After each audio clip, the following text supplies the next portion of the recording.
flying with your acoustic guitar. Just the thought of it is enough to give you anxiety. And in this video, I'm going to talk about some tips and tricks for flying with your acoustic guitar so that hopefully you get your guitar on the plane smoothly and you get to your destination smoothly with your guitar in one piece and your sanity as a plane flies overhead just as we're talking about it. Isn't that something? The beauty of living near JFK Airport. So I'm sorry it's been a while since I posted a video. It's been a very busy winter here in ice-cold New York City. I've done a lot of traveling gigs down in the Caribbean, Florida. I had just a busy schedule, so I apologize for not doing more videos. I used to do a lot of work for JetBlue Airlines. As you can see, they even made me a guitar. Pretty cool, right? And in those years of traveling with my instrument, I learned a few tips and tricks from the inside on how to fly with your instrument and hopefully get there in one piece with your instrument intact. So the first thing to keep in mind here is that we're trying to get our guitar on the plane, right? We don't want to check our guitar in. So the first thing we're going to have to make sure we have is a good quality gig bag. But I'm hesitant to say gig bag because people think of those floppy, kind of cheap gig bags. What I mean is not a hard case, but something that has cushion and some sort of support in it and some sort of support for the neck. The gig bag I like to use is a Reunion Blues acoustic gig bag, and I'll show a picture of it here. It's pretty heavy actually, and it's got a pretty good form to it, that it's solid. If the guitar did have to get gate checked, which we're trying to not have that happen, but if it did, you have a pretty good chance that it'll survive, okay? The thing you want to keep in mind as well is that if you plan on carrying the guitar on the plane, which is the goal here, you have to make sure that you don't have anything in the zipper compartments of the gig bag that might give like TSA an issue, okay? I don't even put capos in there, no batteries, just the guitar in the case. That is all. No wire clippers, nothing that you might use as a kind of a auxiliary item with your guitar. You don't want to have any of that in the case so that you can get through the TSA checkpoint as smoothly as possible. So we have a good, solid gig bag / case that you could maybe wear on your shoulders when you walk around, make your life a little bit easier. Another tip is, if we know we're going to try to carry our guitar on the plane, don't have any extra bags with you. Whatever you have with you in addition to that guitar, make sure it's something that sits snugly on your body, like a fanny pack or a very small knapsack. Any other luggage that you have, check it in, okay? You don't want to push your luck trying to carry an extra suitcase on the plane along with your guitar. You want that guitar to pretty much be the sole thing that you have with you when you're trying to get on the plane. Here's one that may seem fairly obvious. Bag tags. Make sure you have a good bag tag on your guitar case. In the event it does get separated from you somehow, you want just a nice bag tag that'll stick out. Some ugly color one like this maybe. Or if you do, unfortunately, have to gate check it, you don't want to be using those cheap little cardboard tags that they give you with the little flimsy elastic rubber band. You want to know that your instrument has a nice solid bag tag. You could buy these on Amazon. You could buy them in like packs of 3, packs of 5, in all different colors. You could put one on your guitar case and you could just put the rest on your other travel bags that you have with you. So make sure you have a good solid bag tag on your gig bag. Okay, so you got through TSA security and you're at the gate and you're ready to board the plane. Okay. Couple of things. Now, the first thing we want to keep in mind is the main objective is to get that guitar in the overhead bin. We want to make sure that there's space in the overhead bin. Otherwise, we have to ask a flight attendant to possibly store the guitar in a closet if they have some extra room, and they generally can't do it. They usually just don't have the spare room. You always want to smile, you always want to be polite, and keep your options open, but Don't be disappointed if they tell you they have no room. But the objective here is to find room in an overhead. So what could we do to increase our chances of that? Some airlines allow you to purchase early boarding, okay? Like you could upgrade your ticket that'll let you board the plane first so that you can be more positive you'll get a spot in the overhead bin, okay?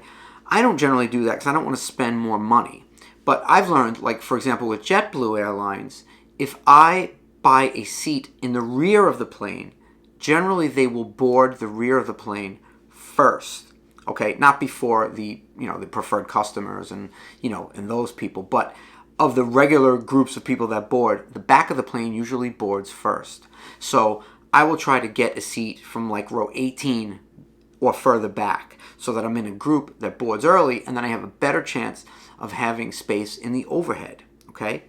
So you kind of, when you get on the plane, what you want to do is you don't want to be wearing the guitar on your back when you go down the jetway and into the plane. It just looks very imposing.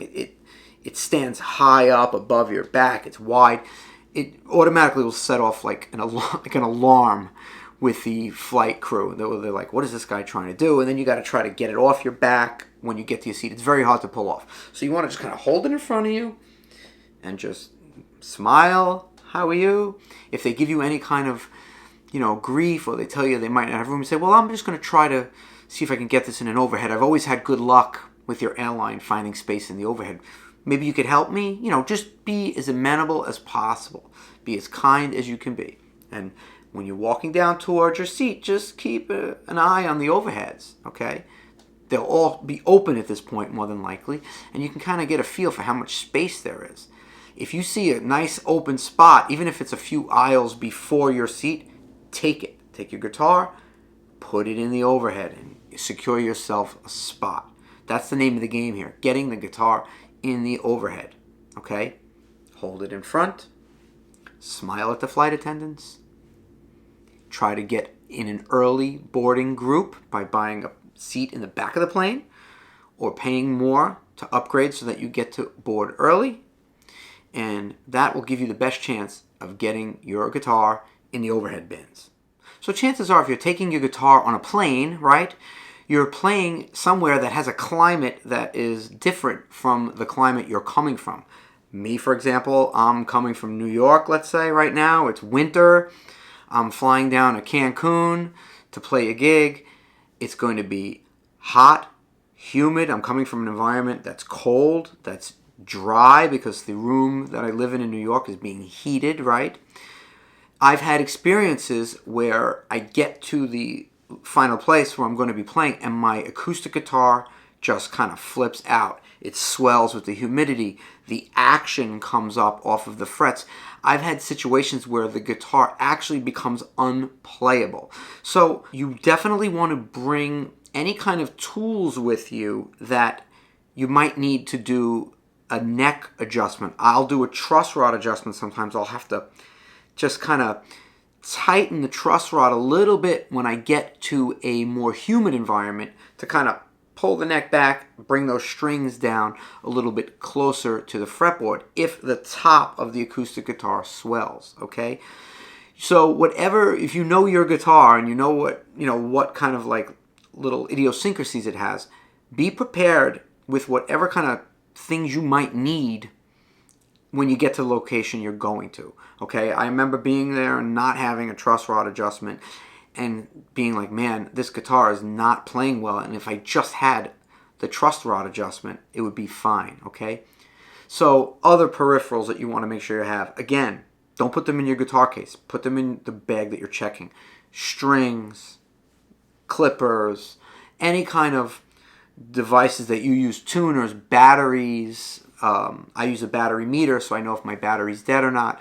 Any kind of peripherals you might want or need at a gig. I bring my own microphone. I'll bring my own cables, my own pedals. They go in my luggage that's being checked on the plane. Okay, in my guitar case is just my guitar. Okay, so don't forget to think of everything you might need when you get to the gig, when you get to the destination, and make sure you have it with you. And last but not least, and this may seem Like, well, Frank, why did you go through all these tips about traveling with your guitar if you're going to say this? But here it is. Have an insurance policy on your guitar. The guitar that I travel with, the one that I call Breadwinner, has an insurance policy. It's covered for the value if I needed to replace that guitar. If it got put in gate check-in and it got crushed. If it got stolen. If it fell off the side of a boat. If I lost it. Anything like that, that guitar is covered. You could usually get an addition to your homeowner's insurance. In my case, I have renter's insurance. I had to get the guitar appraised, and I sent the appraisal to my insurer, and it was like $18 a year to insure the guitar so that no matter where you travel, what you do, that guitar is covered. And make sure you ask your insurer, say, hey, listen, I'm going to be traveling with this guitar. You might not want to tell them it's for business, but I'm going to be, in a foreign country. Is it covered no matter what? Okay? And if you get the right policy, it is. And then you have that little bit of peace of mind knowing that no matter what happens, at least the guitar is insured. So I hope you found this video helpful. I hope you can take something from it. Please feel free to share any of your experiences that you've had when traveling. Leave them in the comments. If you have any tips for us, we'd love to hear what you can teach us about traveling with a guitar. Maybe you've had some experiences, good, bad, or otherwise, that you want to share. We'd love to hear it. Okay? I'm Frank Persico. Please like and subscribe, and I'll see you in the next video. Take care.